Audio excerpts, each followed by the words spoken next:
Kericuhan sempat terjadi di Pengadilan Negeri Jakarta Selatan usai majelis hakim menjatuhkan vonis 3 tahun penjara kepada Olivia Natania terkait perkara rekrutmen CPNS bodong.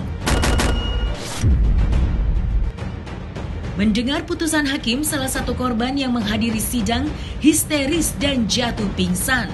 Sementara kuasa hukum Olivia, Andi Mulia Siregar, keberatan atas putusan hakim yang menurutnya terlalu berat untuk Olivia. Atas alasan itulah pihak Olivia memutuskan akan mengajukan banding. Lantas, apa yang jadi keberatan Oi serta kuasa hukumnya atas putusan yang dijatuhkan oleh hakim? Mengadili, satu menyatakan terdakwa Olivia Natania telah terbukti secara sah dan meyakinkan bersalah melakukan tindak pidana penipuan, menjatuhkan pidana oleh karena itu dengan pidana penjara selama 3 tahun. Kita lakukan upaya hukum banding dari itu, memang rasa kita tidak memenuhi, karena kan ancamannya 4 tahun. Ini terlalu berat loh 3 tahun. Untuk perkara yang namanya penipuan, ini terlalu berat 3 tahun. Gitu. Harusnya di bawah 3 tahun, 2 tahun, gitu, 2 tahun setengah. Tapi ini 3 tahun majelis hakim jatuhkan. Udah berat ini untuk perkara penipuan. Jadi karena kami rasa seperti itu, maka kami lakukan upaya hukum banding. Gitu loh. Karena ancaman cuma 4 tahun. Dia sedih ya, dia sedih. Ini kan yang apa yang kita sampaikan ini kan semua berasal dari Oi ya. Oi sedih karena dia menganggap bahwa dia sudah mengembalikan uang tadi. Dia bersalah memang mengurus CPNS begitu loh kan, dia salah itu. Tapi dia bilang saya sudah mengembalikan uang, kok saya dihukum, kok saya dipersalahkan gitu, saya diadilin, itu loh. Oh dia respon lah, positif dirasa. Karena apa yang kita sampaikan selama ini itu tak jauh berbeda dengan apa yang dia sampaikan. Dan itu sampaikan ada alat buktinya. Rekening koran itu kan dari Olivia ke Ibu Agustin sama Pak Karno kan ada. Jadi kita juga nggak akan melakukan melakukan bantahan-bantahan kalau memang nggak punya dasar gitu loh. Karena kita punya dasar, maka kita sampaikan. Ya, kami sih secara pribadi, personal, saya beserta tim-tim lain, ya terhadap Ibu Agustin ini kan juga manusia ya. Ya sesamanya kita saling saling menghormatin lah kan. Kalau memang ada beliau jatuh pingsan, ya kami prihatin. Tapi kami juga prihatin karena sebenarnya kami kan juga tidak menginginkan kericuhan. Kami kan ingin berkomunikasi, menyampaikan kepada media sesungguhnya apa yang terjadi di persidangan. Makanya segala pernyataan-pernyataan kita itu tidak keluar selain dari hasil persidangan gitu loh. Mungkin Ibu Nia punya pertimbangan lain, begitu. Nah, jadi Ibu Nia punya pertimbangan lain, tapi secara ibu dan anak hubungannya ya support lah ya. Tapi supportnya kan kita nggak perlu diperlihatkan juga menurut dia.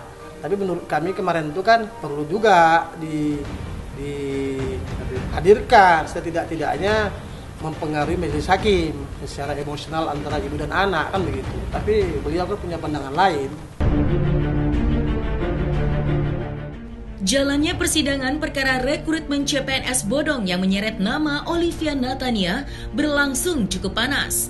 Usai diwarnai cekcok hingga dari pihak korban jatuh pingsan lantaran kecewa dengan putusan hakim yang menurut mereka terlalu rendah menjatuhkan hukuman terhadap Oi.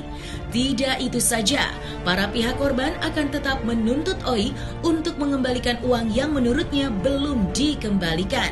Pernyataan para korban yang mengaku tidak menerima pengembalian dana dari Oi mendapatkan tanggapan dari kuasa Olivia, Andi Mulia Siregar, yang menyarankan para korban untuk mengajukan perkara tersebut ke dalam kasus perdata.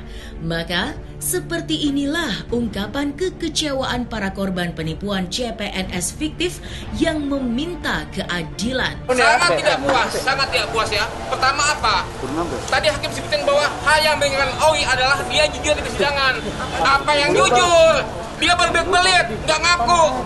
Setelah hakim menanyakan di dalam, berarti ngaku kan bahwa iya saya melakukan. Ya, jadi sebenarnya nggak ada hal yang meringankan buat OI. Kenapa hanya 600 juta?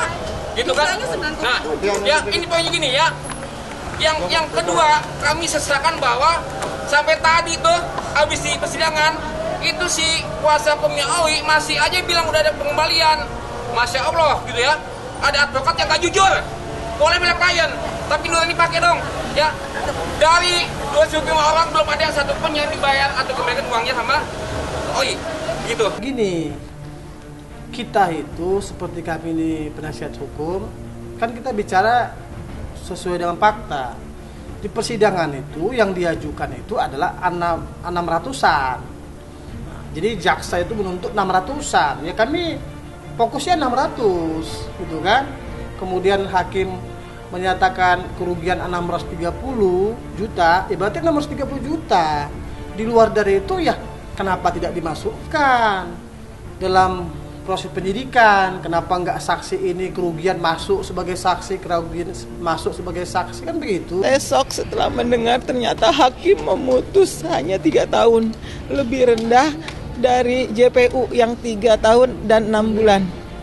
Saya kecewa karena saya berharap hakim bisa seadil-adilnya ya untuk bisa lebih memberatkan Olivia, karena tidak ada satupun yang meringankan Olivia.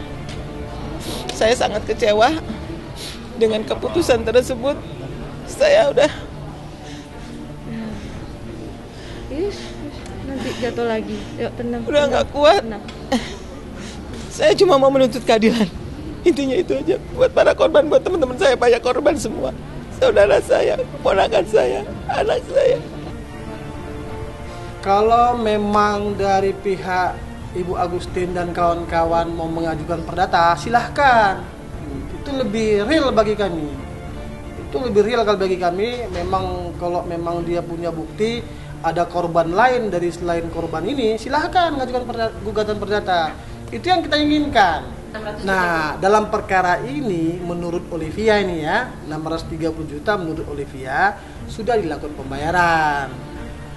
Melalui apa? Melalui transfer berkala sejak tahun 2000 sampai Juli 2021, dan itu sudah kita lihat.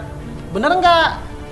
Oi, kamu transfer, benar, lihat aja rekening koran. Dia bilang. Kita coba rekening koran tadi. Jadi ada dari rekening koran tadi mengalir ke Ibu Agustin, anaknya sama Pak Karnu.